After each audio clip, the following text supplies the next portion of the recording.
Take a journey back with me to January 4th, 2002. It is the last time Dr. Cherryl Pearson's family would hear from her. Pearson called family members from a Grizzlies basketball game that Friday night. And a telephone call was made to her home in the early hours of the morning she disappeared from a payphone at a Citgo gas station about a half a mile from her home. Bartlett police interviewed several people in Pearson's disappearance. They talked to her brother-in-law, Chuck Hilbreth, several times. Suspicious? Chuck kind of had a checkered past, so to speak. He was a person of interest for quite a while. Every time we would get something that maybe that he had told us that didn't quite add up, we would interview Ren, which is Lorinda, or interview Chuck again. We interviewed Mr. and Mrs. Pearson again about Lorinda and Chuck to see what they thought, and it just never panned out. There was a life insurance policy that Cherryl left for Lorinda that was $150,000. The average person may think that would be a motive. There was evidence that they did have some marital and financial problems, so yes, $150,000 possibly could go a long way, but it was my understanding that that money was to go to Lorinda for the children. Did Chuck have an alibi?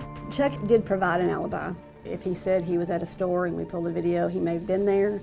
The time may have been off. So we did do our best, including making a couple of trips to out of town where he said he went, to try and verify that he was actually where he said he was. Chuck was cleared and no charges were ever filed against him. Fast forward to 2016.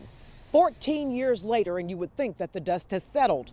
The Grizzlies no longer play at the Pyramid. The family doesn't want to talk anymore. So one would think that the trail to find Dr. Cherryl Pearson has gone cold. But has it? 2013, we did get some information from a gentleman who had been incarcerated.